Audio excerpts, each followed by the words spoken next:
Hello, so we've come to the end of the year now, and that seems a pretty good time to actually end this first season of the Life After Cardiac Arrest podcast and take a little short break for both me and Matt, my editor. We've had lots of great feedback on the podcast, and so I know people have been enjoying them, and I've been enjoying doing them as well. So don't worry, we will be back in the new year, and I've already got a number of guests lined up.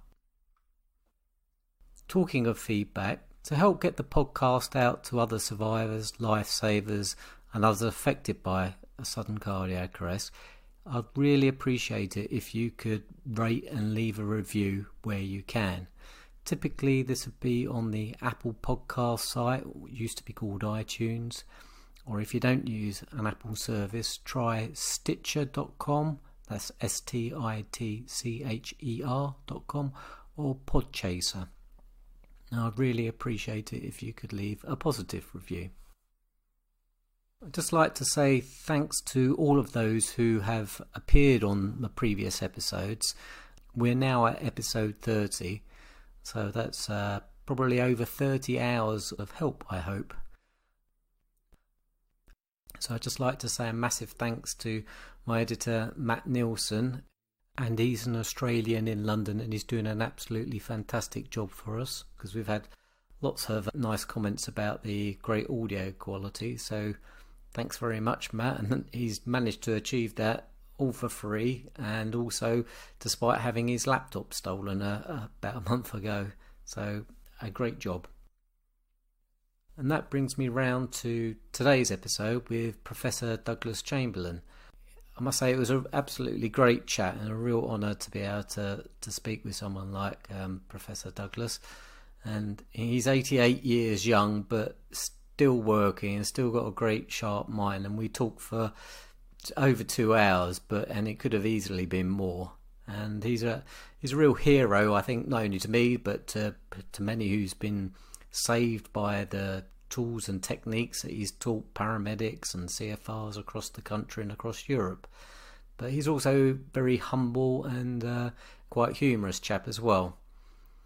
And although he's won many awards and honours, I couldn't help thinking that he's perhaps deserving a higher honour such as the knighthood. So I don't know if that's something after you've listened to this podcast, maybe we want to get together and see if we can do something for him. I hope you enjoyed the series and I hope you enjoy this episode, and I'll catch you next time.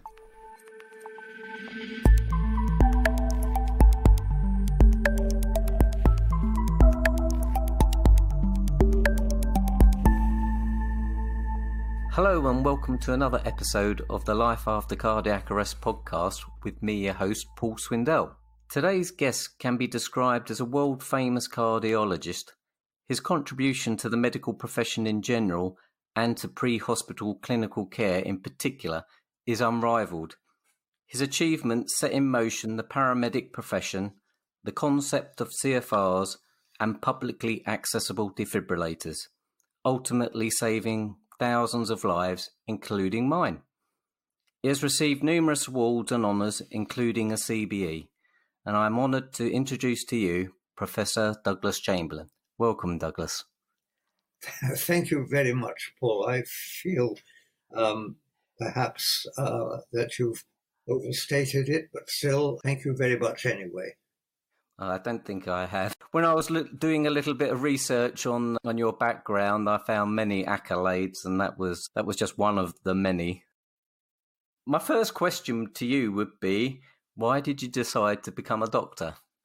Oh, that is very interesting. I was aged 4 and I was taken by my mother to the doctor's surgery. And in the waiting room, in the corner, was a human skull. I don't think you'd find that these days. And the human skull had on it a trilby hat. And there was a cigarette holder in the mouth, and there was a cigarette in the cigarette holder. That I think was a brand we used to call Craven A because it had a brown filter there.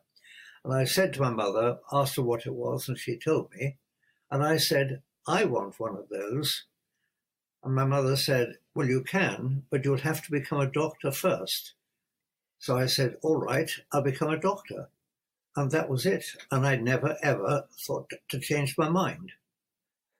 It makes me laugh, really. I mean, it was a different era back then. I think they possibly pushed cigarettes as being a benefit to your health back then, didn't they? Oh, they did. There were adverts at that time.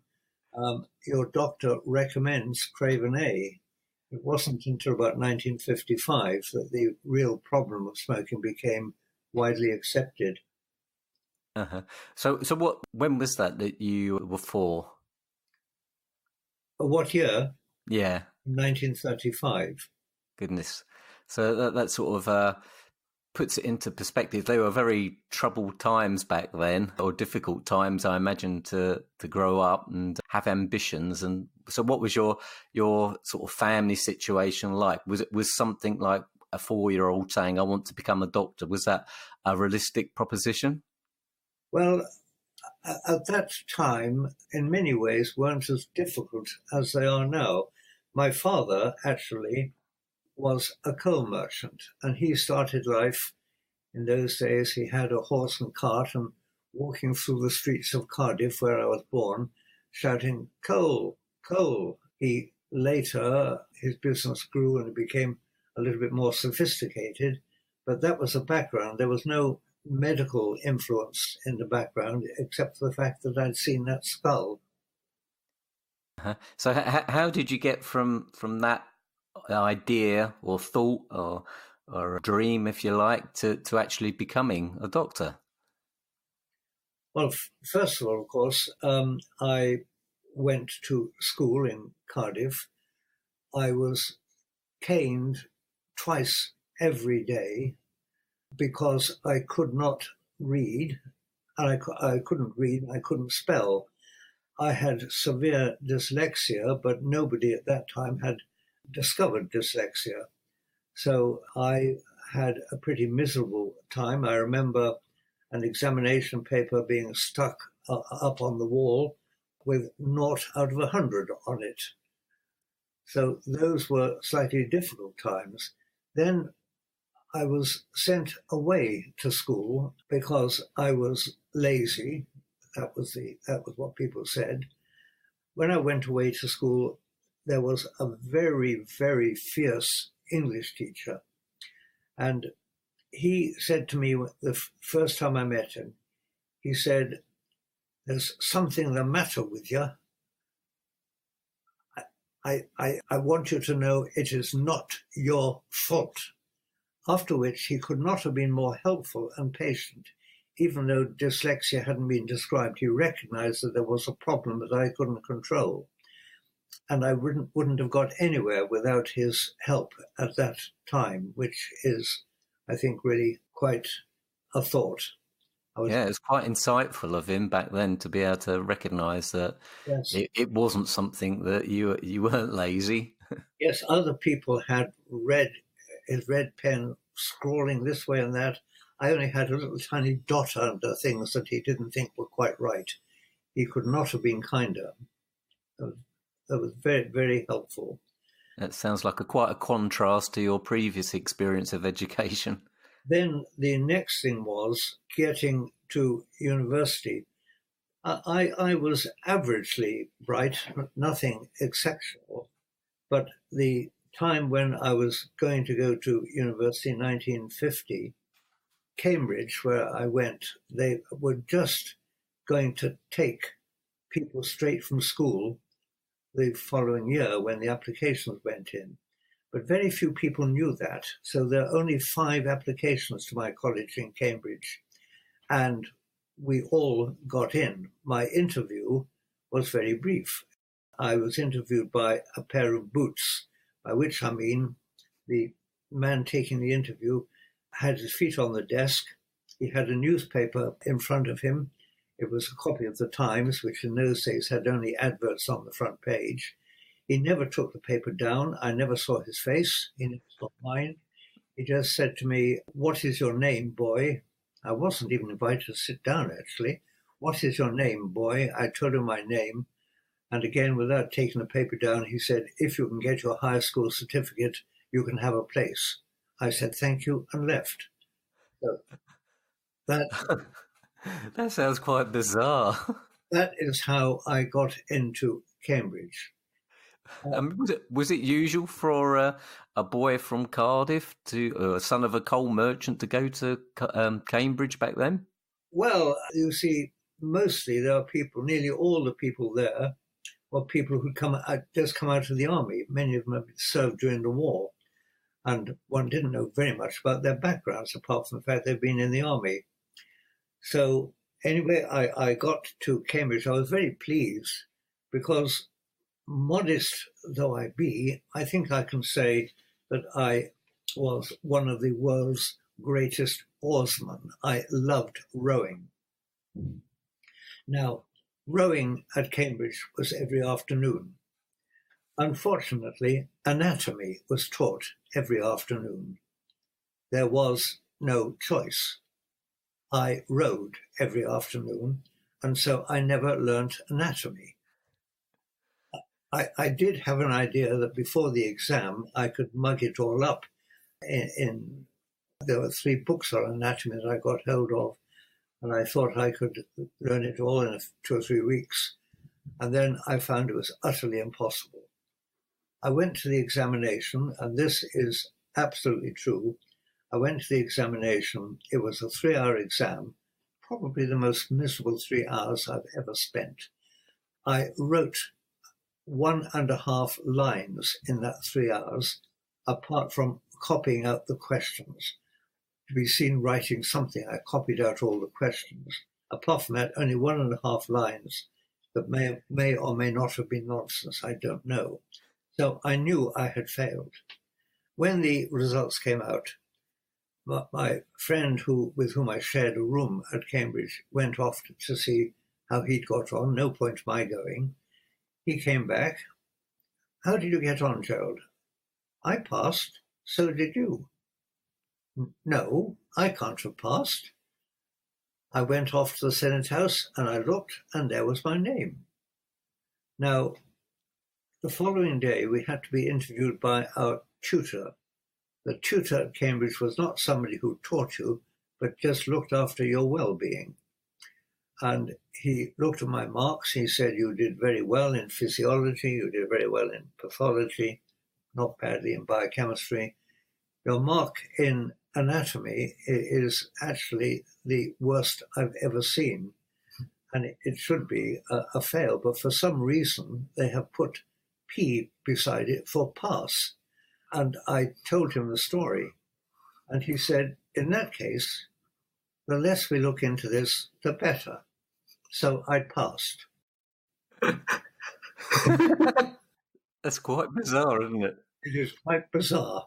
There is another little bit to that story I could tell you if you want me to. Absolutely. Well, when it came, I'd now finished at Cambridge. I'd now gone to London, St. Bartholomew's Hospital to do my clinical work. But part of the very final examination, there was a 10-minute oral examination in what they call surgical anatomy. And I thought it would be about surgical things, but the examiners asked me question after question about ordinary anatomy. And at the end of the 20 minutes, 10 minutes one examiner, 10 minutes the other, one examiner said to me, we've been asking you questions for 20 minutes and you have not been able to answer a single one. No, I said, I'm sorry.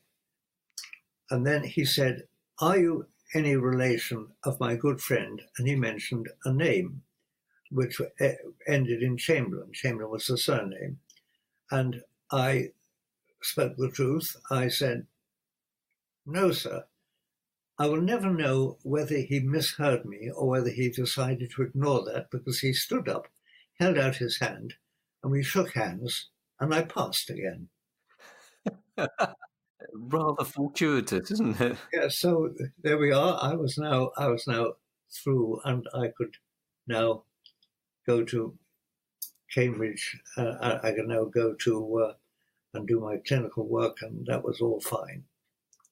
Can I just stop you there? How did you actually manage to do the studies, or most of your studies, with dyslexia?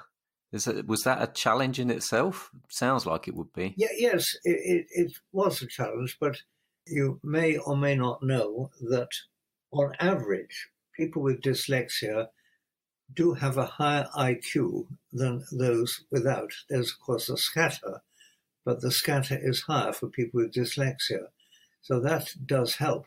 My son, for example, has very severe dyslexia, but he too did very well eventually when people came to understand that the people can have quite a high IQ and they can overcome the problems. I still have problems when I can't spell. If I'm writing anything, I send it to my secretary who corrects the spelling. But my grammar is perfect. I think my grammar is better than anybody else's in all the world. And it pains me when I hear people making grammatical errors, which is every day.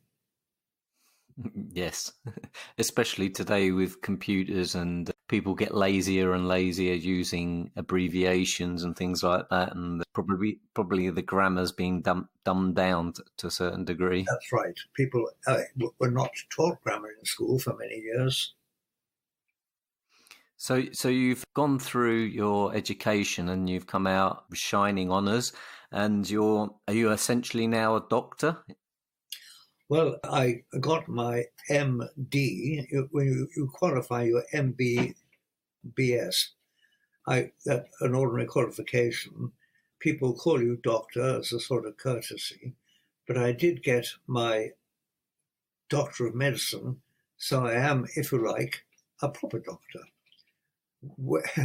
I recall once on the telephone talking to the people, if you wanted, people would actually talk to you on the telephone. I don't mean, I mean at the telephone company.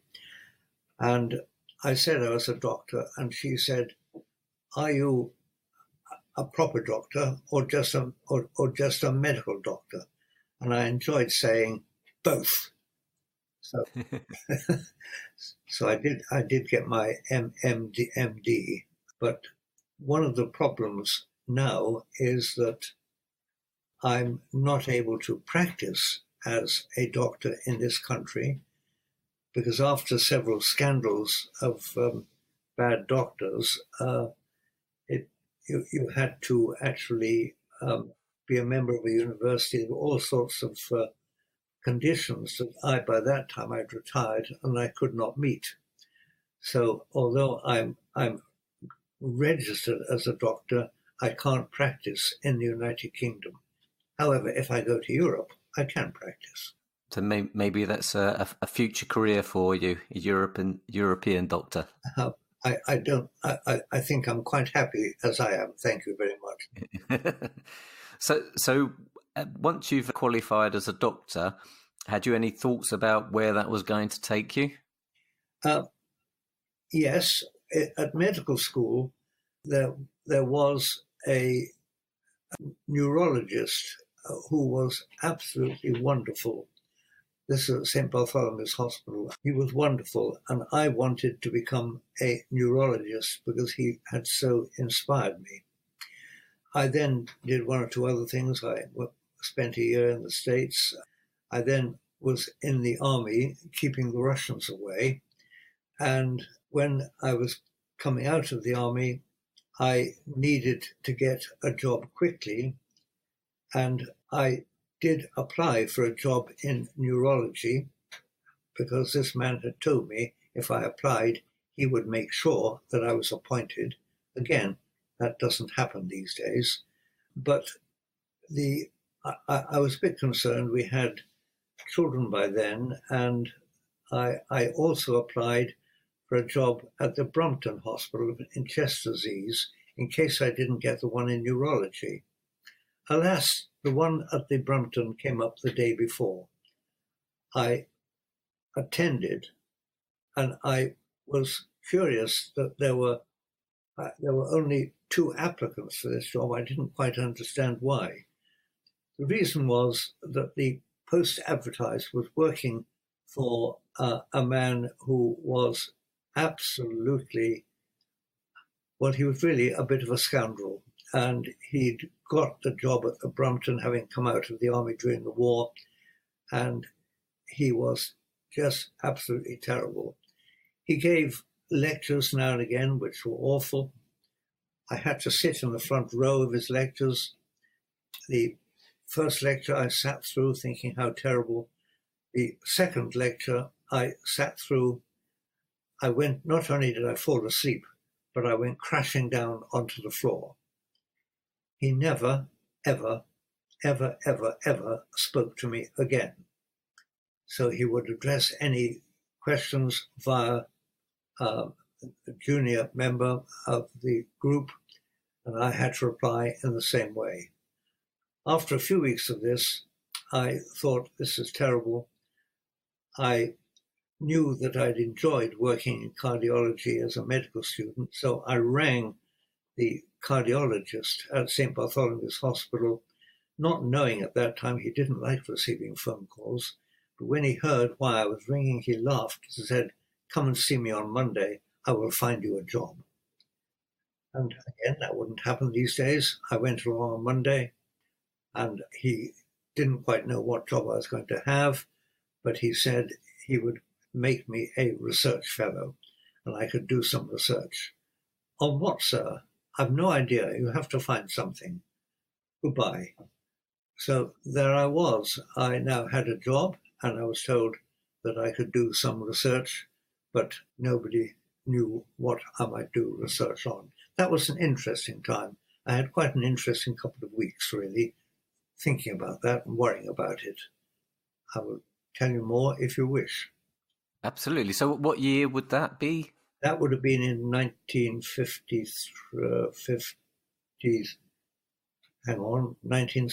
I think.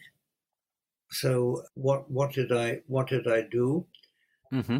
I read some books about, not about clinical medicine, but about the science of medical type science.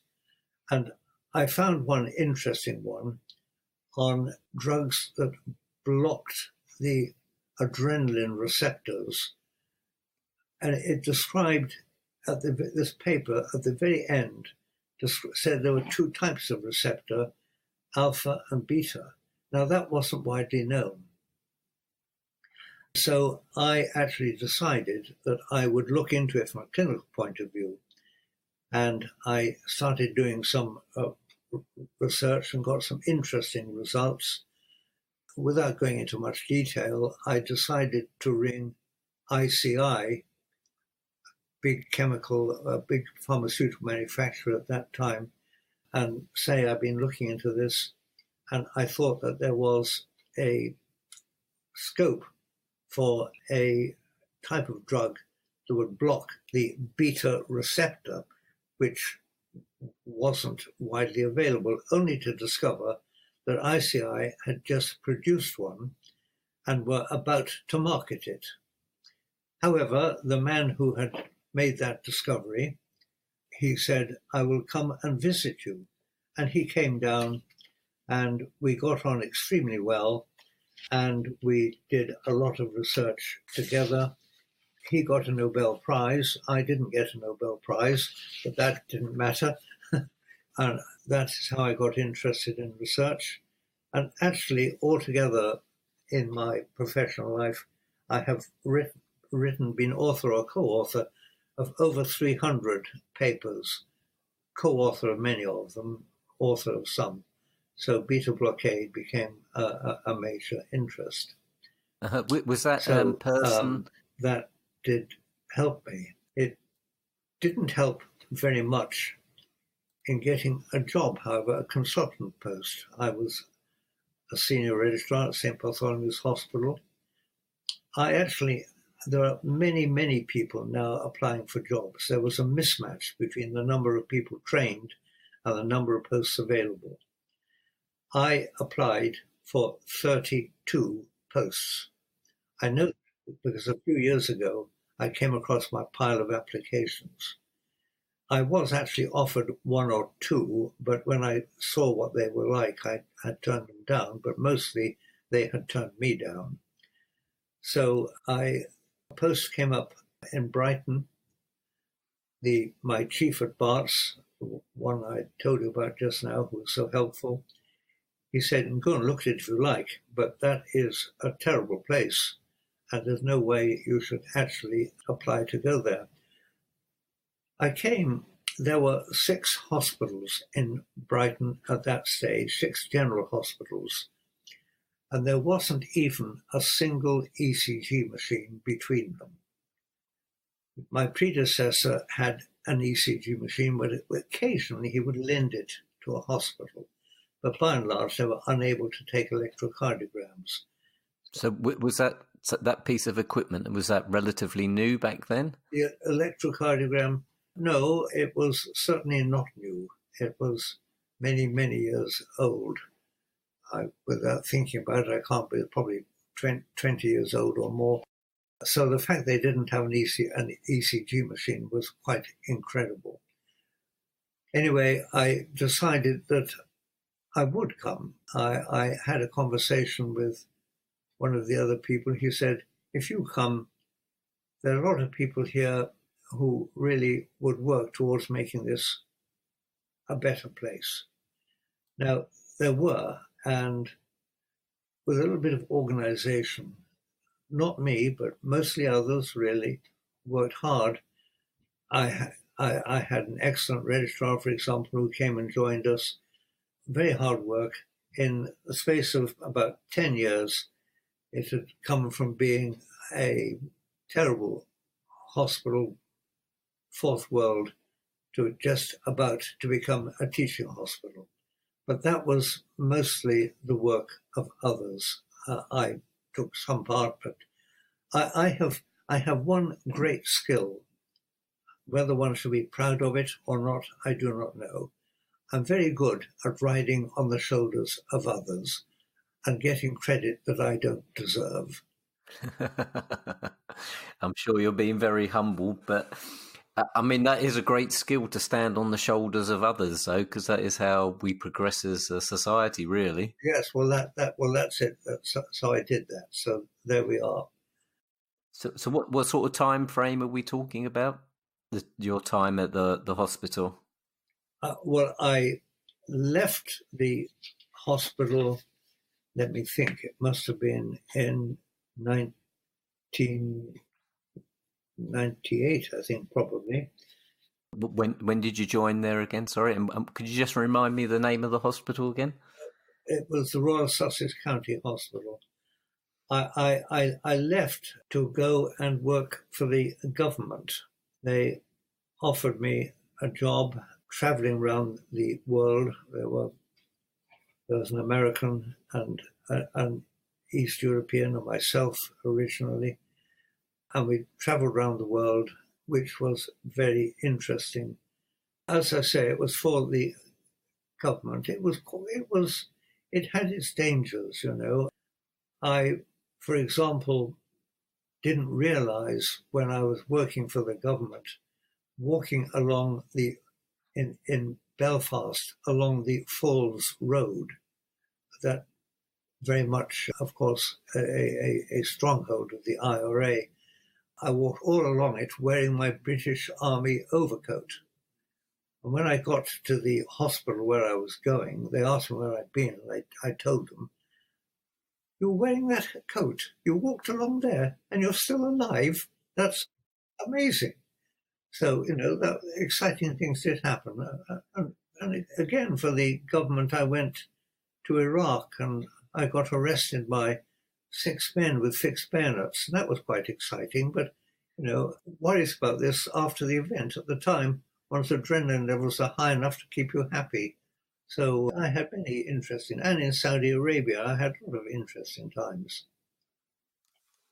And what capacity were you travelling around the world to these trouble spots as? I was, as I say, as a representing the government, and I'm not going to go into any great detail, because what I did do is I signed the Official Secrets Act. I know some very interesting secrets, but you know, I'm not going to tell you. And if you did tell me, you'd have to kill me. Yes, That'd be against your Hippocratic oath, wouldn't it? I don't know about Hippocratic oath, it would be against the Official Secrets Act anyway. So could I just sort of stop you there and rewind a little bit, just to go back to when you were doing your research on beta blockers, because as we now know, many people who've had a cardiac arrest end up on beta blockers, and I am on those. So did you realise at the time that what effect they would have on cardiac patients? I know you said that you saw something in the research that perhaps indicated that, but yes, I did. I did a lot of treadmill testing with treadmills, walking people, and I learned a lot from that. The only thing that I didn't appreciate was the fact that they could be valuable in the treatment of hypertension. But all the other treatments I did realize, and working with ICI and with the wonderful gentleman who got his Nobel Prize. Is that James Black? Sorry? Was that James Black? Yeah, it was Sir James Black, yes. And Sir James Black, in the history of beta blockade, there's a nice page there. He said that he had the credit for discovering beta blockers, but if he hadn't published quickly, a registrar at St. Bartholomew's Hospital would have got there first. And my name appears there in the history of beta blockade, which is very kind of James Black. Okay, that's cool. I mean, it's very nice to be noted by a Nobel Prize winner, isn't it? Yes. And so back to the Royal Sussex County Hospital, a number of things, I believe, happened while you were there, which we haven't sort of touched on yet. And the first one, I think, perhaps is a comment on an article about you. And it was about the inception of the cardiology department at that hospital. You talked about the lack of equipment, but I believe there was a sort of a lack of space as well, and involved a dining room. Well, there was nothing really. I went there. My predecessor had an ECG machine, but that was which he lent occasionally to the hospital. But they, by and large, couldn't take electrocardiograms. On my first day there was interesting because I saw a patient who was a doctor, and he'd had chest pain and thought he'd had a heart attack. A lady had come round with a little tiny gadget which she pretended was an ECG machine. It was a thing we could monitor heart rate with, just heart rate. And she applied this, and he knew very well that this wasn't an ECG machine. And he demanded to see the cardiologist. That was me, day one. I went to see him, and he told me the whole thing was ridiculous, and he discharged himself and got a taxi all the way from Brighton to Sheffield. And the following day, or a day or two later, there appeared an article in a paper in Sheffield, which a friend of mine who lived nearby sent me, describing a short, bald, and bespectacled cardiologist who knew nothing about electrocardiograms. So I adopted that phrase, short, bald, and bespectacled. I've actually added something to it since then, short, bald, bespectacled, ugly, old, and lame. But I owe it to this doctor, that short, bald, and bespectacled, in that article he wrote in that Sheffield paper. So there we are, but we did make progress. I had actually, that first day, ordered an ECG machine, which was actually delivered the day after this guy discharged himself. And we slowly built up a cardiac department. There were some very good people who were there, not doing anything very useful at the time, but they had plenty of skill. So we did build up a good department. I think I mentioned a bit earlier, I got a very good senior registrar called Richard Vincent, who later joined me as a consultant, and things went pretty well. We had outpatients once a week. That was interesting because outpatients were from 2 till 5, but I needed more time, so they went on. My outpatients went on. Our outpatients went on from 1 until 8. The 2 nurses were paid for 3 hours. They started at 1. They stayed until 8. And that went on for 9 or 10 years, with incredible. But they enjoyed it. We worked as a team, and every patient was seen the week that I had the letter. Patients were warned to bring a book to read and bring a flask of tea, and we had block bookings, so people might have to wait 2 or 3 hours, but everybody was seen the same week. And also, I dictated letters in front of the patients and then sent the reports to the patients so they had their own notes. All these things wouldn't happen today, but it worked quite well. The patients were very, very cooperative, and it worked extremely well. It could not happen now. Mm. And I imagine back then the sort of the survival rate of serious cardiac events was pretty low, I imagine, wasn't it? Yes, it was low. It was low. First of all, let me tell you, when I went to Brighton, people with heart attacks were kept at home. If they were diagnosed, they weren't admitted to hospital. The reason is that mortality in hospital was higher than at home. The reason for that was that people in hospital with heart attacks were kept lying flat on their back for the first 2 weeks. So in hospital 6 weeks, flat on their back for the first 2 weeks, and they were even fed. And it was, I never believed this. This was when I came here, what I found was happening, but this was happening all over the place. And people were dying, of course, from blood pulmonary emboli, from getting blood clot because they were lying still. And it was later somebody did discover that, but I always got patients up on day 1, up and about immediately, and people thought I was a bit mad, but it was, we did better than most. But the mortality from heart attacks, yes, it was high for all sorts of reasons. It was high because the hospital mortality was very high. And then, of course, they weren't taken in quickly. I knew that in Belfast, they'd had an ambulance that went out to the patients to save a bit of time with a doctor on board.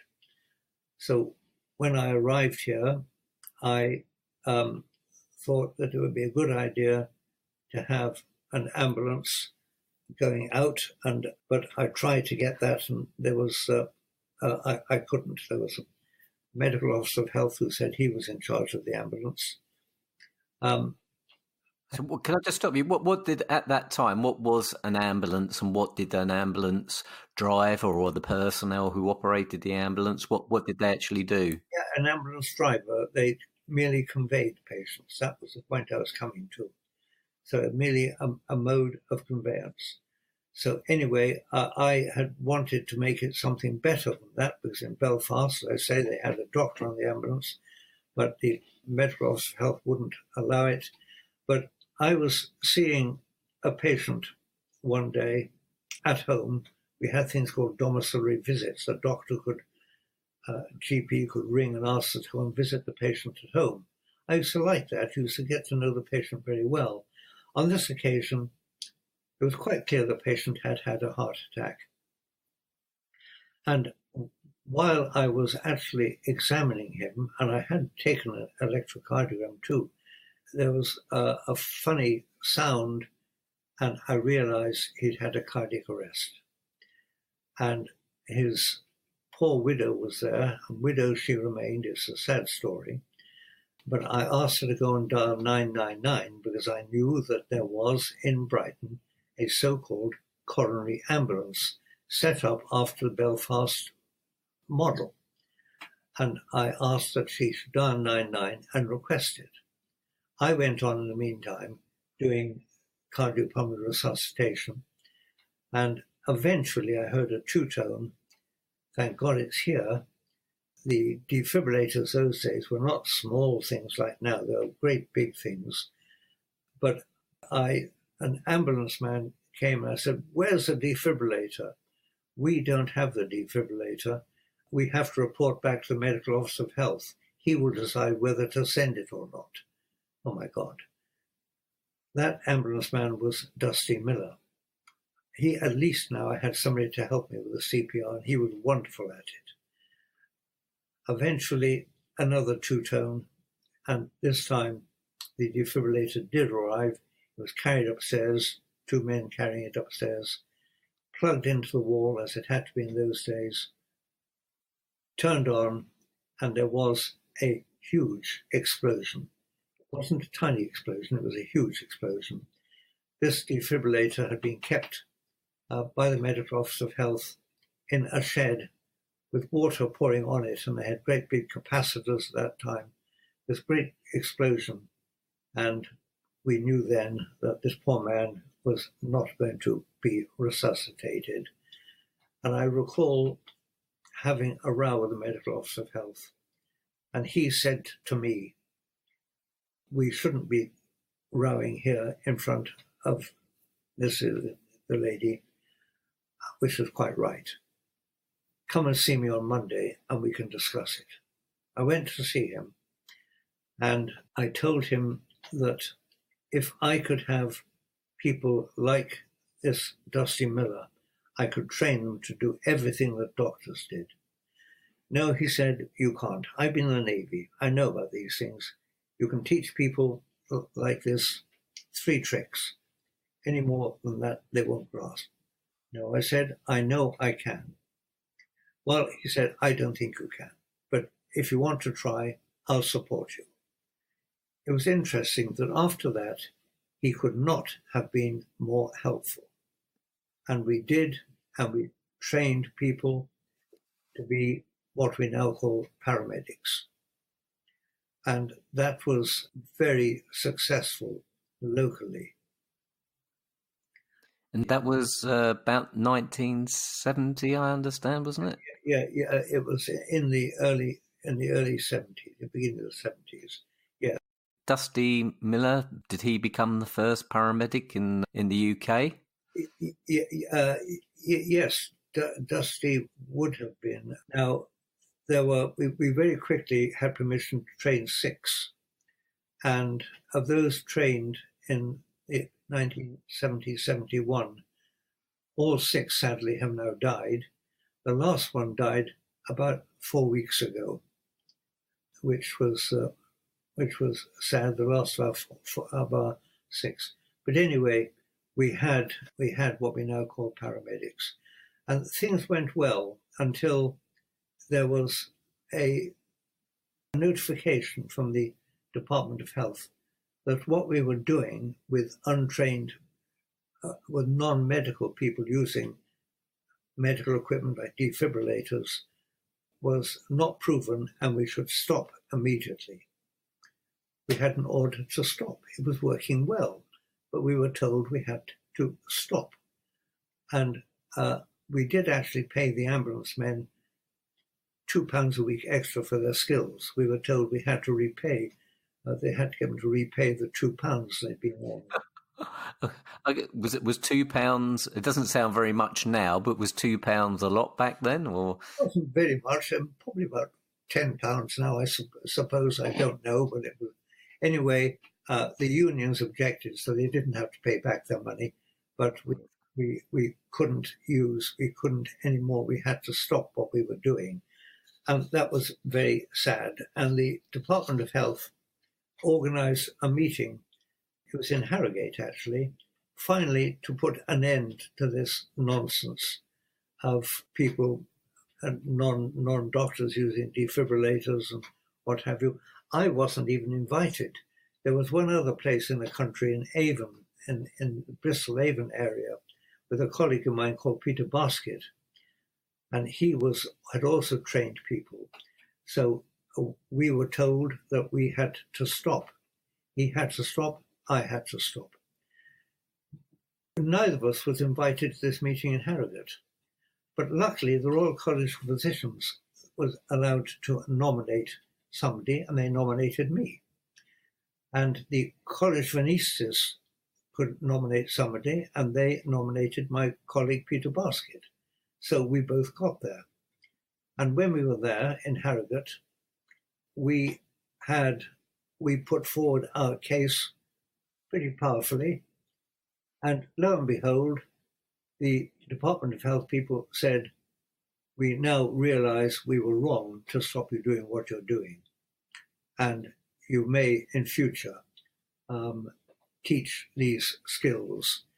It meant, actually, we teach the skills not only in Brighton and in Avon, but everywhere in the country.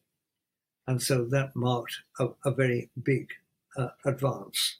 Thank goodness for that, because I wouldn't be here if it hadn't happened.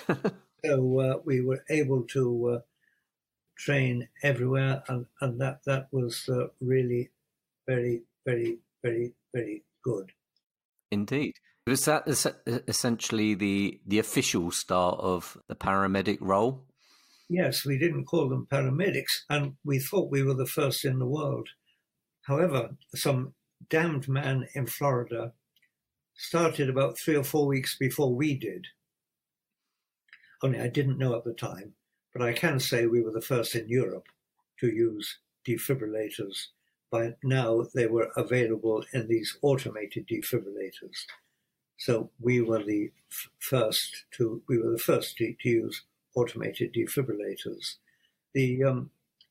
Just before we go on to the automated defibrillators, you painted an incredibly vivid picture of the first, or when you encountered Dusty at this poor person's house, how it was a big piece of equipment and you had to plug it in and it exploded almost in a comical way if it hadn't been such a sad and serious situation. Can you sort of describe it a little bit more to us, what they were like and how much they cost? And I don't remember how much they cost. They would have been, I think, about 4 foot long by about 2 or 3 feet deep and about 1 or 18 inches wide, and they were they had legs they stood on, so they were really very, very big gadgets. Now, having said that, a defibrillator had been invented in 1956 in America called the Mines defibrillator, but it was the man who invented it could never get anybody to take any interest in it. Although he invented it, it was never used in earnest. Oh, it was actually once, but it wasn't properly recorded. So that was very unfortunate. A little bit later, it must have been the 80s, a friend of mine who was medical officer for an airline then called British Caledonian, he came back from America, a trip in America.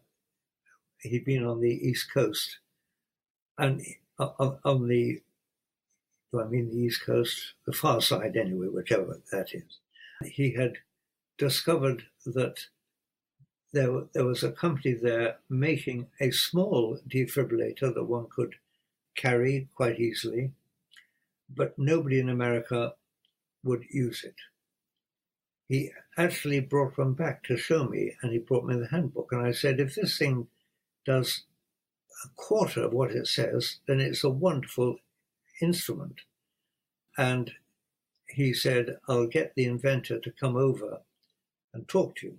He flew over, came to dinner, leant back on one of my wife's antique chairs and smashed it, so she never forgave him for that. But indeed, we then said, yes, we want these defibrillators, and he sent 6 of them, and we started put them on our ambulances, and we began to use automated defibrillators, and they proved, of course, to be a great success. So who was that person, and what year was that roughly? Peter Chapman was the man who brought it over. The name of the inventor, for the moment, I can't remember his name. Stupid. I'll think of it at 3 o'clock in the morning. Has it gone on to be one of the sort of well-known AED makers?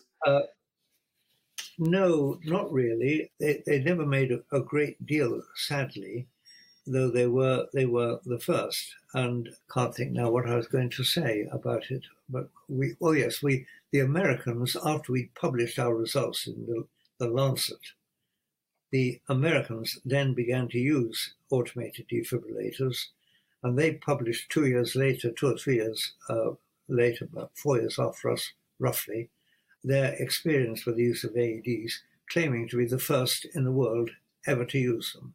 Never mind the fact that we had a publication some years before.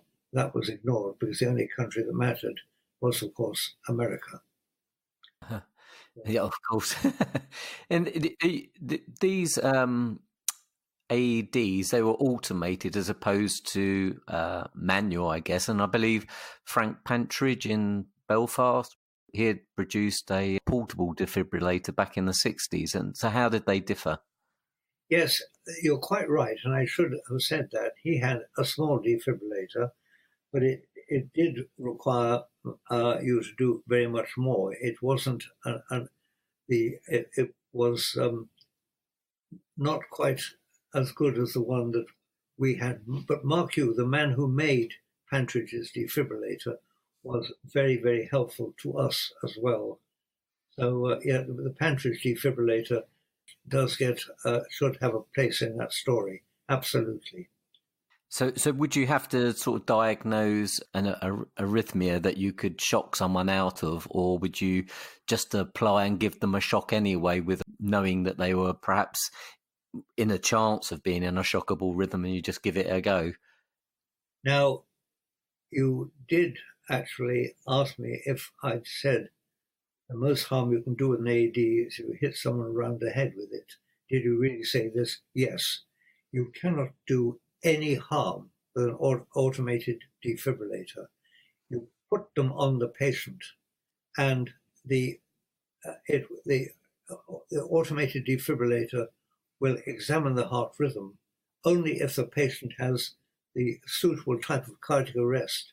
Will it, after due warning, tell you to take your hands off and give a shock? Nobody has ever been harmed by an automated defibrillator. I'll say that again. Nobody has ever been harmed by an automated defibrillator. But it is true that if you picked it up and hit somebody around the head, it then could damage somebody. Especially with one of those older ones that were quite big by the sounds of it. But they weren't automated. No. You had no way of doing the automated ones. You could use them in either automated mode, or you could use them in manual mode. In manual mode, it made all the decisions, but anybody could use them in automated mode. We have one downstairs here still, an automated defibrillator, and I'm sure my neighbours know that if I drop dead, and I phone them beforehand to tell them I'm just about to drop dead, and they come in, they've got something here they could use. I don't know how easy it is to make a phone call when you're dead, but anyway, we've got one here, and of course there are many automated defibrillators.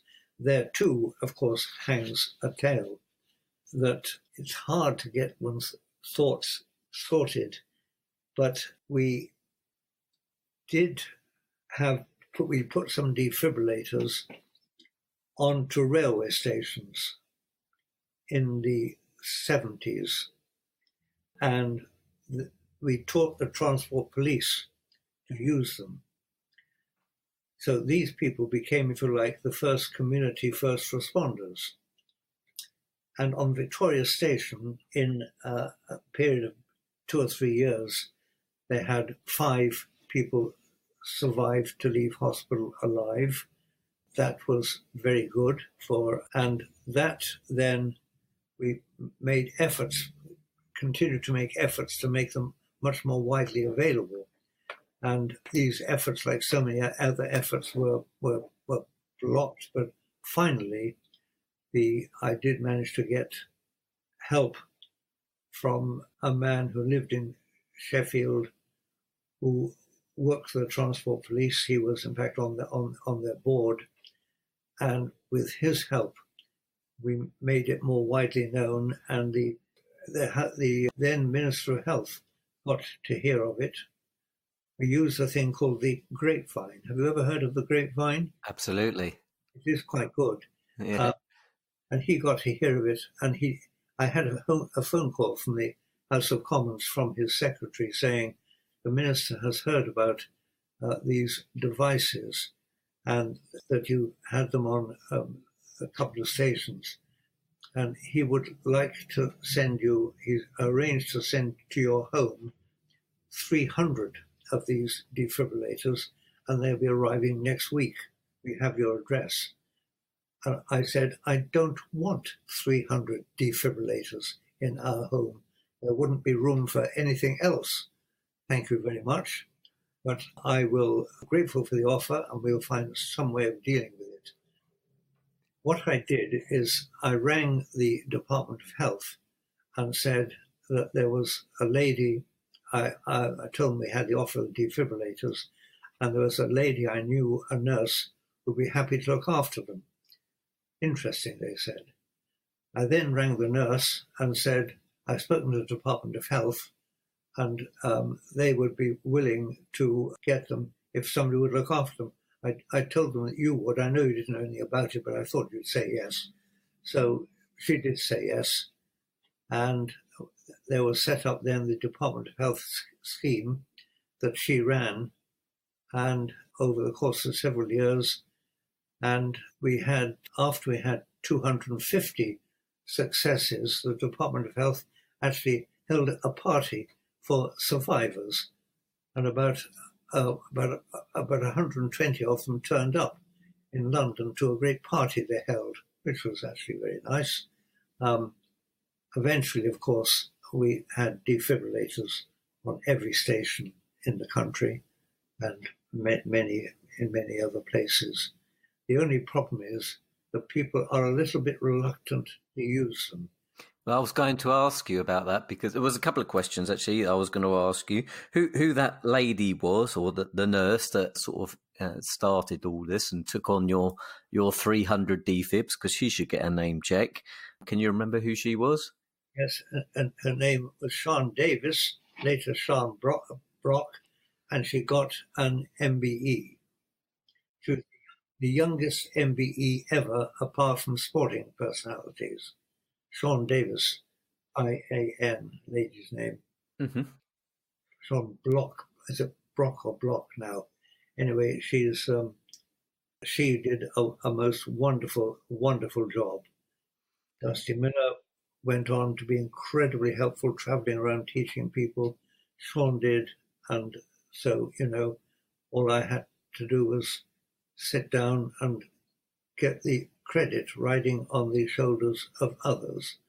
And there were some paramedics who became very, very helpful indeed in training people. I'm still in touch with some of them. The first 6, I've told you, are all dead now, but some of the later ones are still very much alive. And we do have a reunion every now and again. There's a reunion in about a week's time of some of the original ones. Mm-hmm. I was going to say, what the other question I was going to ask was, you met resistance to a certain degree of putting these pieces of equipment in the hands of, although they were called ambulance drivers and became paramedics. Did you meet any resistance from the actual people, the transport police, you're asking to actually do CPR and use a defibrillator? How did people respond to that scenario? I did, you see, because when I went to the Victoria Station, I was put through to the chief of the Transport Police, and his secretary said, what's it about? I told her, I'm sorry, he's busy. And I had a similar phone call 4 or 5 times and realized he had no intention of speaking to me. It was then that I contacted this man in Sheffield who was on the board of the Transport Police, and he came down. It was an interesting story, actually. He came down, we met at Victoria Station with a defibrillator, and another colleague called Tom Quinn, who deserves a mention. We met there, and then we went with the defibrillator to see the man who was on the board of the Transport Police did insist that the boss should meet us. Now, he was actually ill that day, and that turned out to be true, but we saw his deputy. We went in, and an extraordinary thing happened. There we were, three of us. We'd taken the defibrillator to see this superintendent, whatever he was, the second in charge of the Transport Police. And I just began to talk when the man who'd come all the way from Sheffield, he clutched his chest and said, "I've got pain in my chest." And he collapsed on the floor, dead. So that was incredible. I had the defibrillator. I handed it to this policeman. I said, "Look, he's dead. Use it." "What, me?" "Yeah, use it." And he undid the lid, and he found it spoke to him, as they do, and he did what it said. And he got down on the floor, he undid this guy's shirt and what have you, put the pads on. I was just about to push the button, it was a live machine, when I said to the man on the floor, "It's okay now, it's all done, you can get up." So the guy who was dead on the floor picked himself up, and we all laughed together because he wasn't dead at all. We'd rehearsed this before. He just pretended to fall dead.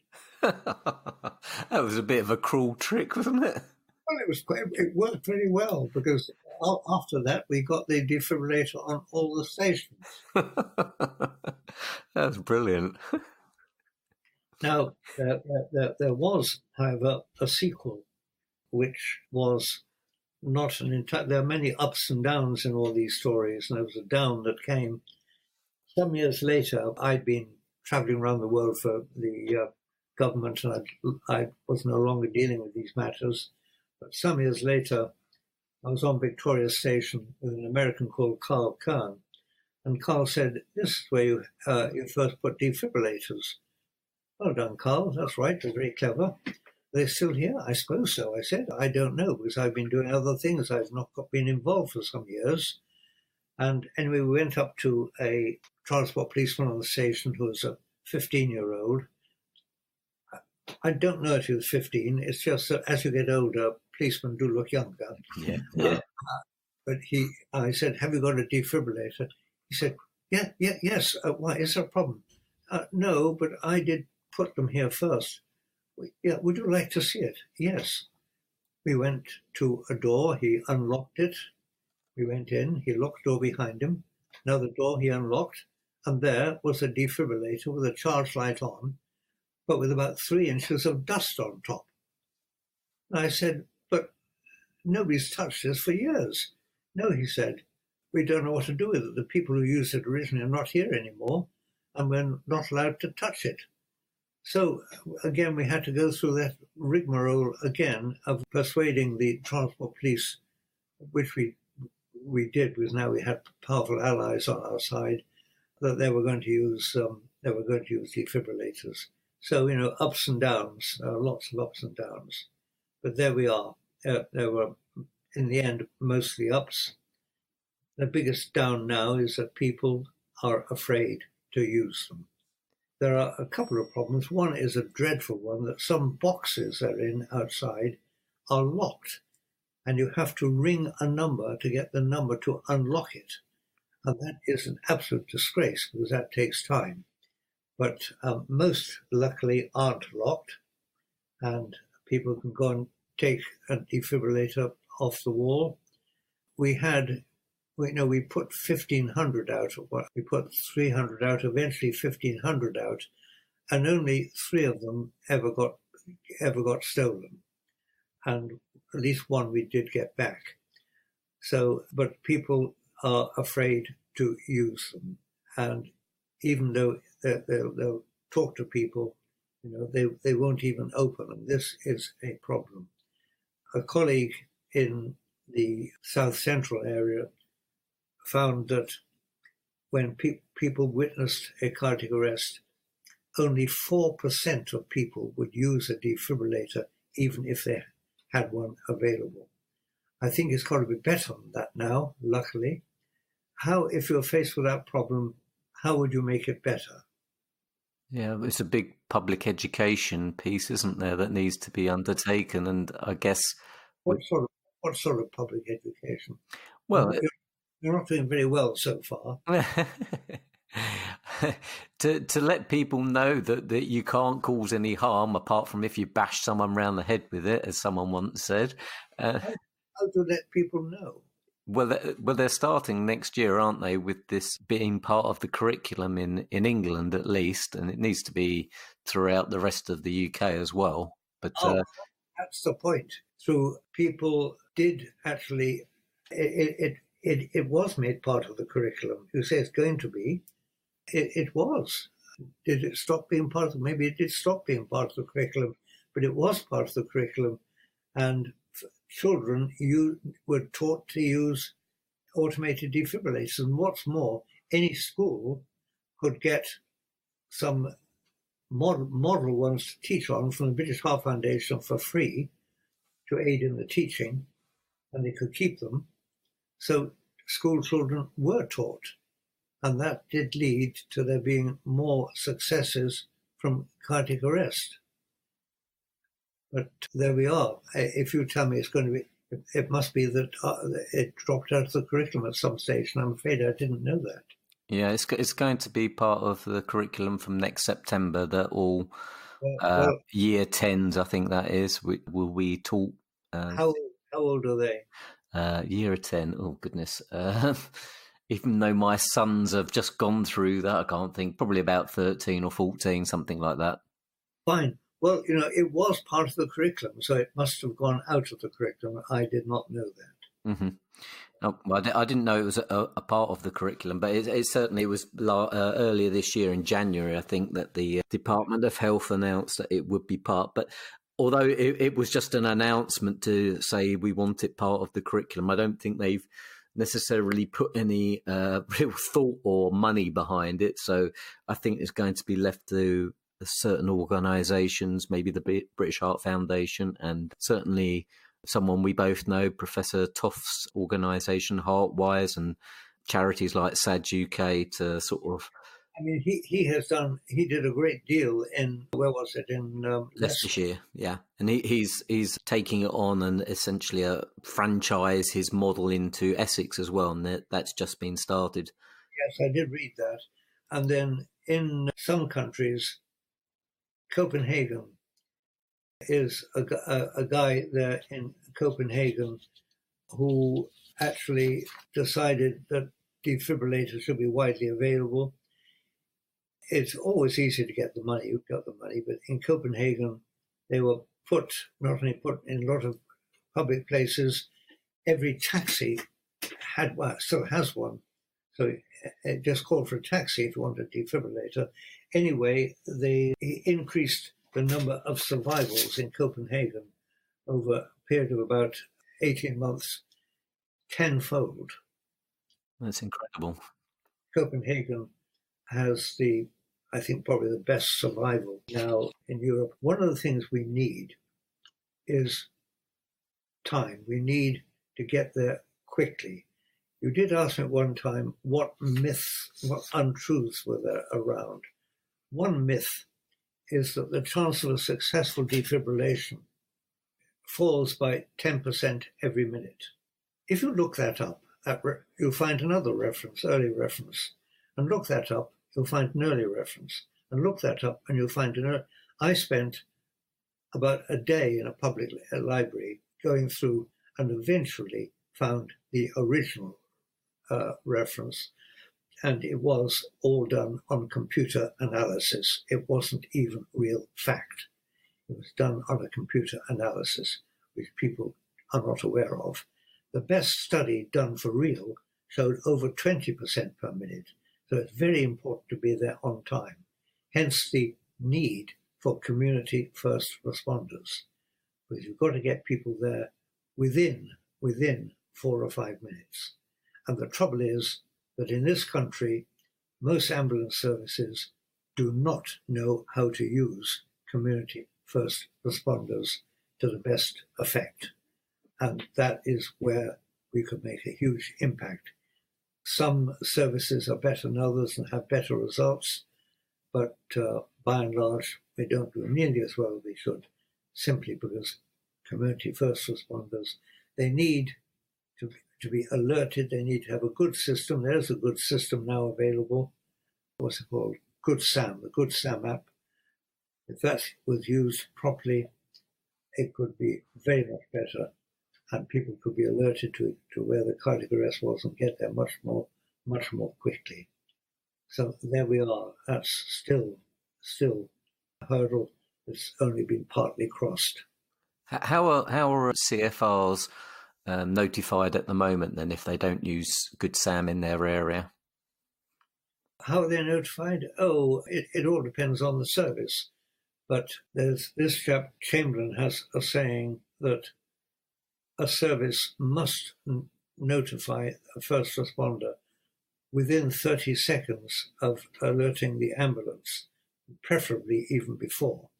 But very, very few services do that. The call takers, people who are organizing this, just don't seem to realize the importance of it. It's a matter of education, really, of getting through to the ambulance service. Now, the ambulance service is improving. Let me say that immediately. For many years, our ambulance service didn't seem to be interested in this at all. Now we have people who do understand, are interested, and things are steadily improving, and survival rates are going up. Another problem was that the data handling in many areas was terrible, so the data simply weren't reliable. And now there is also electronic method of recording. In some areas only hasn't started long, so we're going to see much better data, and that will be very helpful. Mm-hmm. I guess when we start seeing the disparities between the different areas across the country, and when we find out, say, the ones where that have got a good success rate are using CFRs, it's going to put pressure on the ones with not such good success rates and who perhaps aren't using CFRs to actually use them in a more beneficial way. We have paramedics and we have ordinary technicians. Asking now, who achieves more success in the studies that have been done so far, the paramedics or technicians? I don't know. What do you mean by a technician? A technician is somebody who's just had limited training and hasn't all the training of drug administration and all the other things that paramedics have. I guess it depends on who gets there first. No. Some ambulances have only technicians. Oh, okay. I would imagine it's the paramedics and people. I think I've seen studies, and actually, the person who saved me was a paramedic who had attempted and succeeded in quite a few resuscitation attempts. Yes, well, the answer in studies that have been done is that technicians do better. The reason being that paramedics attempt to do things that are not necessary, such as putting a tube down through the gullet, and that takes time, whereas people who aren't that trained just go straight and do the thing that's important, which is the defibrillation. Now, again, I'm talking about things that are partly in the past. This has been a problem. It's now getting much, much better. It is you defibrillate as quickly as you can. Mm-hmm. I mean, at the moment, we say, or there's common stats says about 1 in 10 or less than 1 in 10. I think it's in the high 8-9%, something like that, of survival rate for out of hospital cardiac arrest. Where do you think we can actually get it to, and how can we achieve that? I don't know what you're talking about. Well, the survival rate at the moment across the country as an average is about 8 or 9% of cases. I don't know what you're talking about. Will you just let me explain why I don't know what you're talking about? Yeah, sure. Because if you're going to have data like that, you've got to start with a common type number.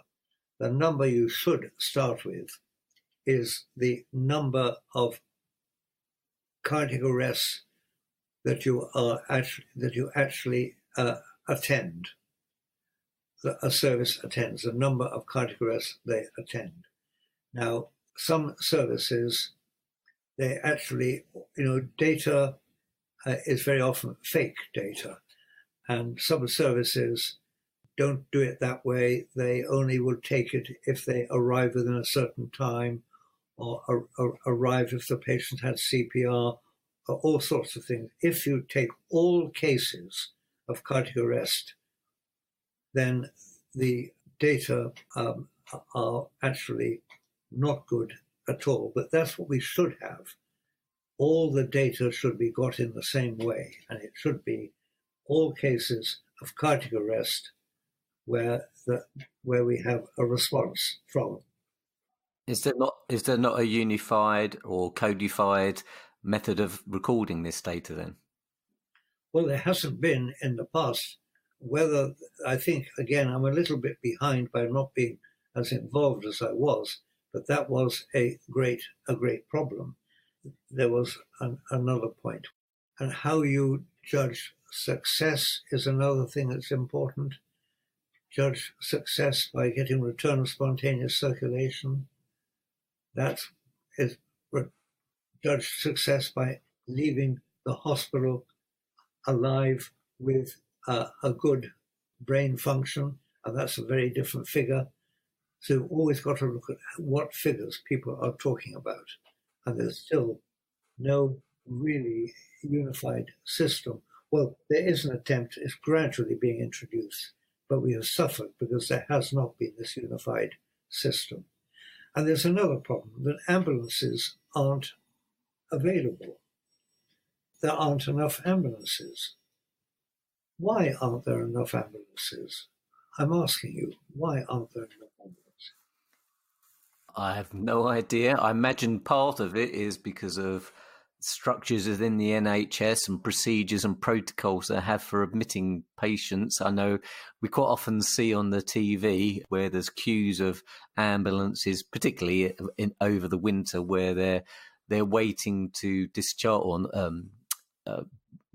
discharge from the ambulance to the hospital, but they're not allowed to do so because of beds and things like that. But I don't really know the inner workings of the NHS. I'm really, really sorry that you gave that answer, because unfortunately you're right. And I really don't like people getting right answers when I ask questions.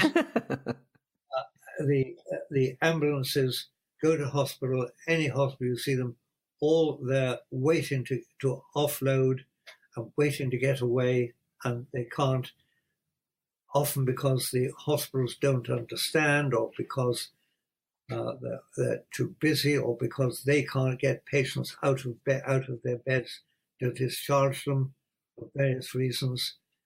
And it needs me as dictator to put this right. I volunteered to be dictator, but I've not been taken on. Because getting ambulances to and from the hospital quickly is incredibly important. And it's very frustrating for our ambulance crews. We kept hanging around when there are urgent things going on. Not helped by the public, of course. We had a case recently of a lady who dialed 999. She dialed 999 to get help to put her husband's slippers on. That sort of thing doesn't help time, because now at least ambulances are forced to try and ask a little bit more about why the 999 call was made. Once upon a time, they just 999 call, they would go, but the public didn't use the system properly. Mm-hmm. There's a 111 system, and again, that's a bit flawed. It doesn't always pick out the urgent cases quickly enough. You mentioned a little while ago about in Denmark how they have been putting AEDs everywhere. I just wanted to touch on your sort of work with people in the UK and in Europe and further afield, because you were at the inception of some of these organisations, weren't you, with the Resuscitation Council and the European Resuscitation Council, and Yes. There's a figure here who is very important, whom I haven't mentioned. There is a man whose company sells models and for defibrillation called Laerdal. You may have heard of Laerdal. I have. Laer. Well, Tore Laerdal is the boss man, and a more wonderful person it would be hard to find. He has the Laerdal Foundation. He makes no money himself. He pays himself a very modest salary. I've visited his home. It's a very modest home. He drives a very inexpensive car because all the money for the foundation that's made goes to improve survival, whether it be from cardiac arrest or providing midwives in parts of the world that don't have midwives. He's done an enormous amount. Tore Laerdal did get together a meeting many years ago. I can't remember when it was, a very long time ago, of people that he thought were interested in resuscitation. And from there, we arranged to meet again in the States. And there's also a meeting in Brighton of people interested in resuscitation. So this is how these movements first got going. And the joint resuscitation, what am I talking about? The World Organization got going, and then we had the European Resuscitation Council set up, and again there were some influential people in that. I was only a little part of it, and therefore after that there was the Resuscitation Council UK, and again I was just a wee part of it, other important people. So, the whole list of names, one could list of people who played a huge role in bringing these things to the public, into the public domain. What are the aims of these organisations to people who don't know that name of Resuscitation Council or even the European? The aim is to make resuscitation widely available. Do you think they've succeeded? Well, they're doing a lot of good work and teaching it, yes, and making available equipment and teaching it. Sure, yes, they are. And how far do you think they can actually go? What will be success? Well, as I say, the most important thing is teaching it in schools, and that now, I think probably started in Leicestershire, in this country, but that is going well. And again, we have to, now it's taught in schools, people won't be afraid to use them. Things should go on getting better. Do you think there's anything to be done for the people who do CPR, who are just a lay person? Because I know from personal experience and other people that I've met who've done CPR, it can be, shall we say, a traumatic experience. I know probably if you're standing next to someone who'd had a cardiac arrest and you didn't do anything about it, it would still be a traumatic experience, especially if it was a loved one. It would be a trauma in a different kind of way. But do you think we need... Yes, not enough attention is paid to that. And the true is same of ambulance personnel, paramedics. If they are involved in resuscitation and it isn't successful, not enough is done because they often feel misplaced guilt. And I know that from being involved in cases, they feel misplaced guilt, and that is really, really bad. So that an awful lot to be done in that way.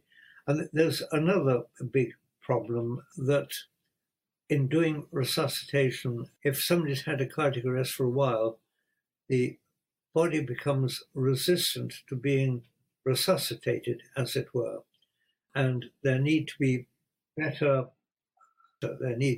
ways, this hasn't really been mastered yet, of making the heart much more liable, much more able to respond, not just electrically, but to respond to get its contractions back. Because at the moment, very often the heart won't respond in the way it wants to for biochemical reasons, and we haven't got a good way of we're still lacking good ways of coping properly with that problem. Mm-hmm.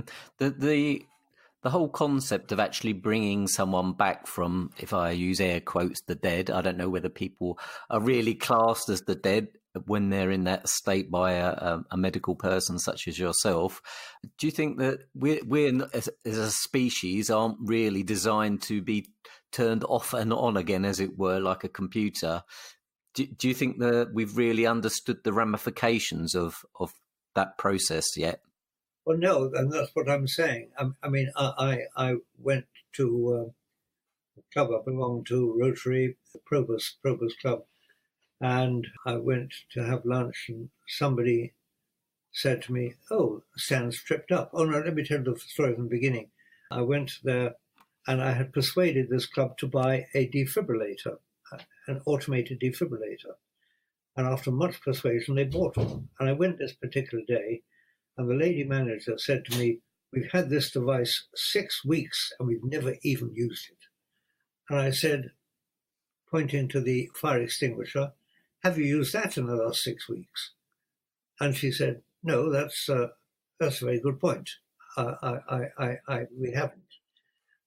Anyway, I then went to the dining room, and somebody said, "Oh, Stan's just tripped up." And I looked and I said, No, Stan's dead. Get the defibrillator." The lady rushed along saying, "I'm going to be very careful what I say next time." And we used the defibrillator, and Stan was actually, after a very few minutes, was actually moving and made a perfectly good recovery. And I meet him at Probus every time I go. He's actually in perfectly good health. He's actually fine. So, that's just the reluctance sometimes of people to understand and to use them when they should. What I was sort of getting at is, though, the longer someone's down, the more perhaps neurological and psychological impact it's going to have on them, on the survivor. Yes, that is absolutely true. But that there are different situations. If people drown, then the head gets a bit cold and they have longer. If they get buried in the snow, there have been some remarkable. There's one lady who actually was head buried in the snow in Norway for 45 minutes, and she survived. And in fact, I got to know her. 45 minutes with her head buried in snow, and that was the hypothermia protected her brain. So there are ways of protecting the brain, but are there ways of protecting it after the event? The damage to the brain and indeed to the heart, most of the damage is done not by the period of cardiac arrest, but when the blood flow returns. It is the actual return of blood that causes the damage.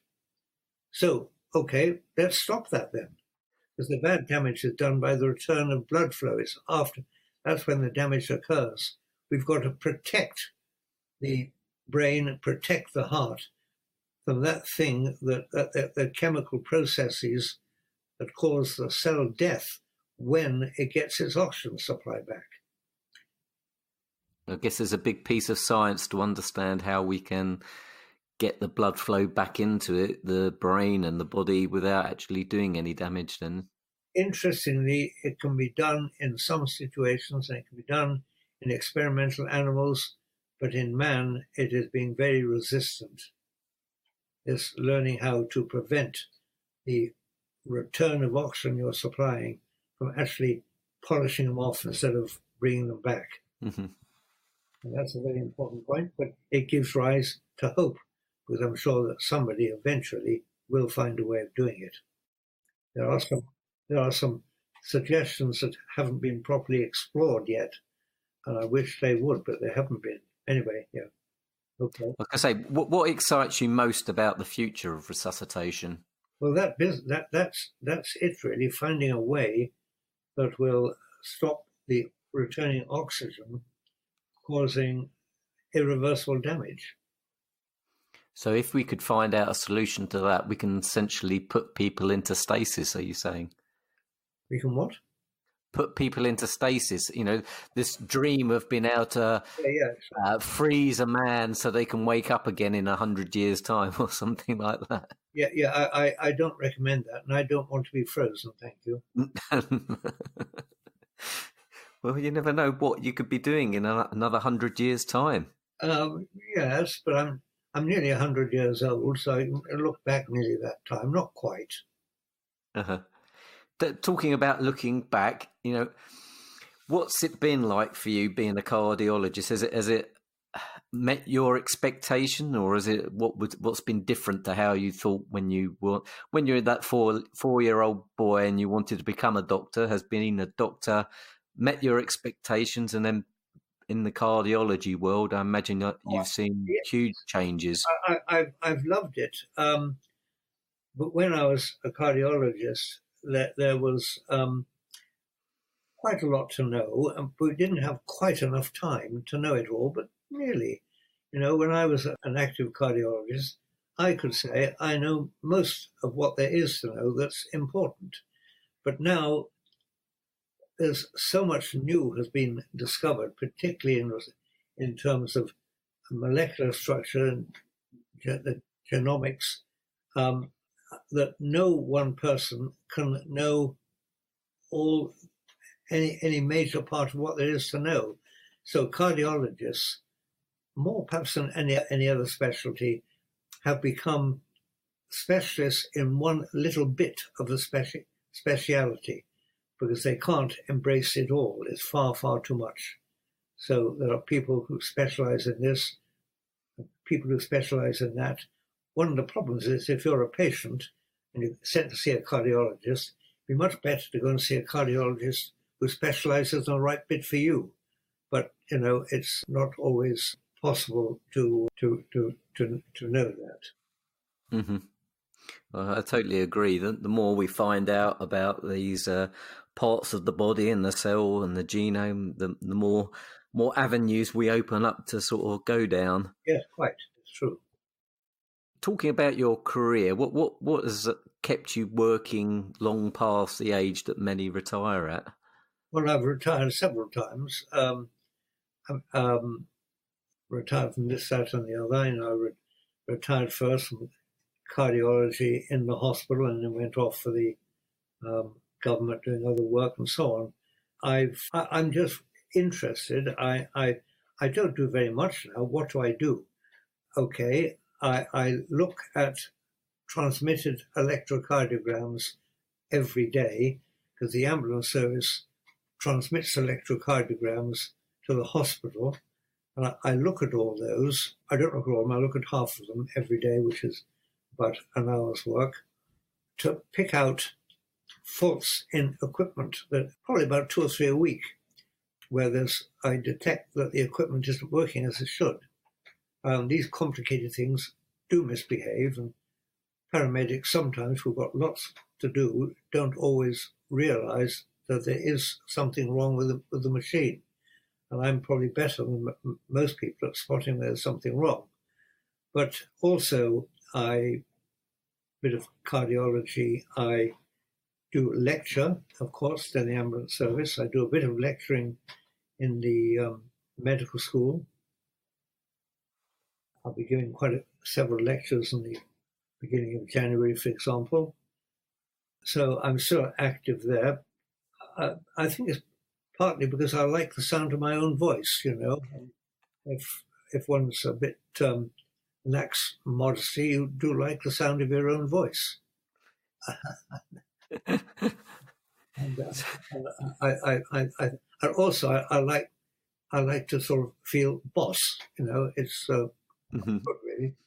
So you'll realize I am really a pretty bad guy. You sound terrible, yeah. When I joined the army, my commanding officer I met on the first day, he said to me, if you want to get on in this world, you have to learn to be difficult. You have to learn to be difficult. And I said, sir, and I saluted, and I've been difficult ever since. Would you say that's the greatest lesson that you've ever learned then? I think it's the greatest lesson I ever learned, how to be difficult. Teach like terror, and you know how it goes. And what do you think was the most helpful thing in making it possible to do what you've done? What was the most helpful thing? Mm-hmm. Being born. Born. Indeed. I don't know. I mean, you seem to have you have achieved a lot in your life, and you've overcome a lot of hurdles in your earlier life, and some of the you've had some luck along the way as well, I suppose. I just wondered what you felt was the most helpful. Was it that teacher back in the day who recognised your dyslexia, or was it? Well, that was certainly important, because I wouldn't have qualified, would I, without that? So if you hadn't have qualified, what would an alternative career would you have liked to have followed? I haven't the remotest idea. What about? I think. What about selling wine? I like a wee drop of wine. Better than a wee drop of wine. I like a lot of wine. Well, that's funny. I read an article earlier, and it was about something that you had said, and the headline was about not drinking wine anymore because it damages your heart. And it wasn't what you had said. It was the journalist had totally taken. I think you had said that people should reduce their alcohol intake as well as a number of other things to reduce their hypertension, I think it was. And the journalist had totally taken your what you had said out of context. I'm sure it would have done, because I do believe that there should be a sensible limit on what one drinks. Wine, for example, by and large, is good for the heart, but wine does other complicated things. And wine, the late, what was she called? The chief lady doctor advising the government, what she was called. But she was against any alcohol because, in general, it did more harm than good. But I think a little bit of what you like does you good, and I think you should make sure you limit it appropriately. Mm-hmm. Absolutely, I totally agree with that. What is the hardest thing that you've ever done? What was the hardest thing I've ever done? I can't quite think what the hardest thing was I've ever done. I've never climbed Mount Everest. Hardest thing, yes, I think probably the hardest thing I've ever done was neglecting the family, because when you had a young family, I would get up and I used to go for a run. I'd get up at 5 o'clock and go for a run, but I'd then be in the hospital before 8, and by the time I finished all my work, I'd be home after 10, and the children they weren't up when I went out, and they were back in bed when I came home. So I met the family on Sunday afternoons, because I work Sunday mornings, and that was certainly the hardest thing, because I did worry at the time, and I found that very hard, that clash between what was needed professionally and what was right for the family. I think I had the wrong priority there. I think the balance was wrong. Yep. I've got sitting here on my desk a massive tome called Cardiac Arrest, The Science and Practice of Resuscitation Medicine, which is edited by your good self amongst a number of your colleagues. And in it, you have a dedication to your wife. And it says, "To my wife, Jennifer, who continues to be incredibly tolerant of a husband who is forever ensconced in his study and who offers no help with the washing up." Doesn't sound like things have changed. No, all of that is true. Have your washing up skills got any better? What's washing up mean?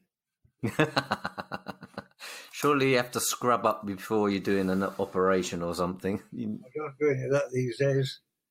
And the only operating I ever did really was putting in pacemakers. Yeah, never a surgeon. Okay, I guess we're sort of coming to the end, and I just wanted to know what have been. I think you probably already told us most of them, but what have been the highlights of your career so far? That is, and what's the achievement that you're most proud of? I think probably I have to say the introduction of what we now call paramedics. I think that was probably the thing that I feel most pleased about. But, as with everything else, it was only a bit me, and my job is just to pick up the credit for what other people do, as it were. But so that would probably be the thing that I feel most pleased about. So anything else? Again, promoting the use of automated defibrillators, and with that, getting lay people to use them. Was an interesting little bit of the history of resuscitation, which most people don't know about. Where was the first resuscitation ambulance?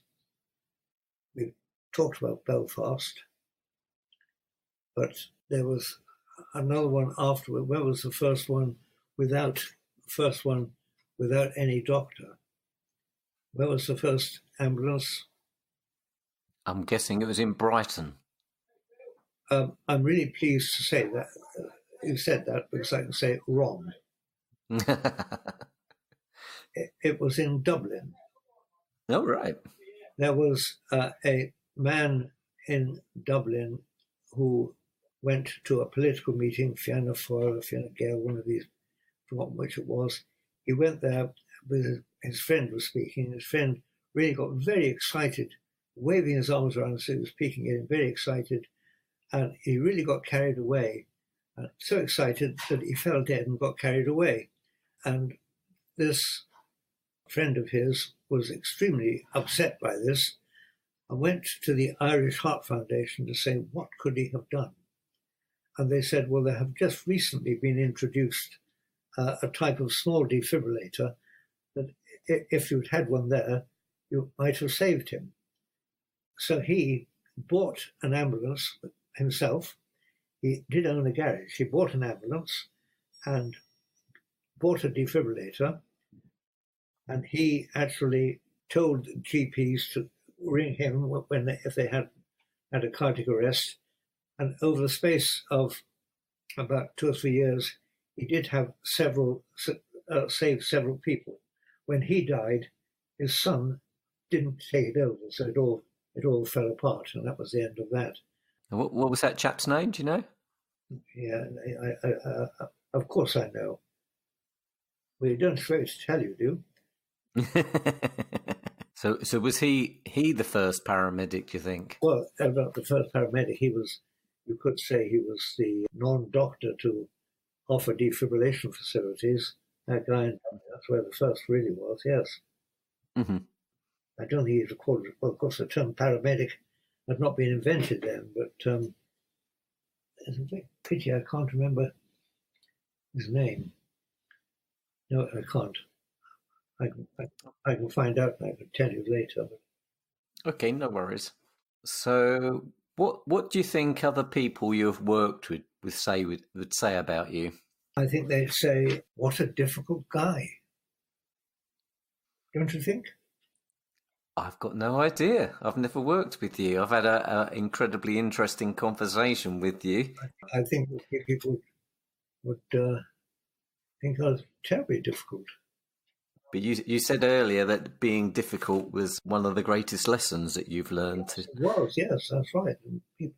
I did actually fall in our driveway a few weeks ago, and my head hit the edge of some brickwork, and I had a very nasty gash and blood pouring down the street. I'm sorry to hear that.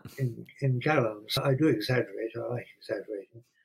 People from across the road saw this and they rang an ambulance. An ambulance turned up, and the paramedic there, lady paramedic, when she saw me, she said she went pale. Sweat broke out. Dr. Chamberlain, because she had suffered training by terror. Poor thing. Anyway, she was very helpful. I was going to say, sort of my final question to you was, what advice would you give to anyone else wishing to achieve similar things to that you've achieved in their career? Well, one of the problems now is that the bureaucracy around all these things is so great that I think I might say run a mile, because I do worry, and I worry when I'm teaching medical students what they're getting into, because it's such. In my day, the health service was effectively run by doctors for the sake of patients. It's fair to say that now it is run by managers, and at least in part for the sake of money. And, this brings a completely different feel to it. I feel that even many cardiologists now are themselves very money conscious in a way that we never were in the old days. So things have changed. And I often say to my friends, and they agree with me, that we had the best of times.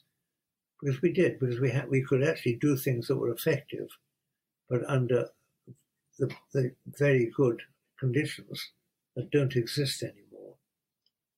So there's a happy note to finish off with. Well, it's been an incredible journey through the history of resuscitation and cardiology of your career, the last 60, 70 years, and fascinating stuff. And thank you for relaying your anecdotes and the information and your part in my survival and many other people's survival. And I really thank you for everything that you've done. And it's been a real pleasure speaking to you. So thank you very much. You didn't really ask me about how I got interested in resuscitation, did you? God, sorry. Good. How did you get interested in it? Well, year 1966, we already knew about, there had already been well described since the 18th century, actually. So many things have been discovered and forgotten. That's one of the things about science: discovery, forgetting, and rediscovery. And, the artificial ventilation, 18th century. But by 1966, we knew about that chest compressions could be useful in some circumstances, but the whole thing of chest compression and ventilation, it had not been put together in a way that we now know of as CPR. And that was described in a very important paper, an American paper. And people really began to take seriously for the first time the possibility of resuscitating people. 1966. I was the registrar at that, senior registrar, senior registrar at Barts. And I called a meeting to teach people this new art of cardiothoracic resuscitation. And I invited one consultant that I thought would be very interested. He was an anaesthetist, a very nice man, and he came along too. And I described it, and I said where people should put their hands and what they should do. He said, would you like to just lie down and I'll just show people what you've been telling us? I lay down, he put his hands on my chest, gave one, then before I could do anything, a second shove. I heard the crack, crack, crack of my ribs cracking. Actually, it was the joint, I think, between the sternum and the ribs, probably mostly, but I did have some broken ribs. And I had the 6 or 8 most uncomfortable weeks when, first of all, breathing and later coughing or sneezing were incredibly uncomfortable. So that was my introduction to resuscitation. I learned with pain. Is that the best way to learn? You said you'd like being difficult. I don't know, but I learned with pain. The son of this man, very big man, now sometimes reads the news on, I think it's ITV News. But anyway, there we are. So sometimes learning is hard, sometimes learning is painful. That's a brilliant note to end in. And I just want to say again, thank you very much for spending time relaying all your tales for us. They've been very interesting and very humorous as well. And loved hearing it all. So thank you very much. Okay, but don't go away yet, because you've got 12 more seconds to make it 2 hours. Well, we'll have to edit a little bit out anyway, so it's not going to be quite 2 hours. But if you'd like to sing a song or something like that, have you got any other talents that you could... You've got 2 hours. 2 hours of your time, sir. You're not going to charge me, I hope. The bluebirds over white cliffs of Dover. I'm singing very well now. I'll give it up. Okay, right. All the very best then.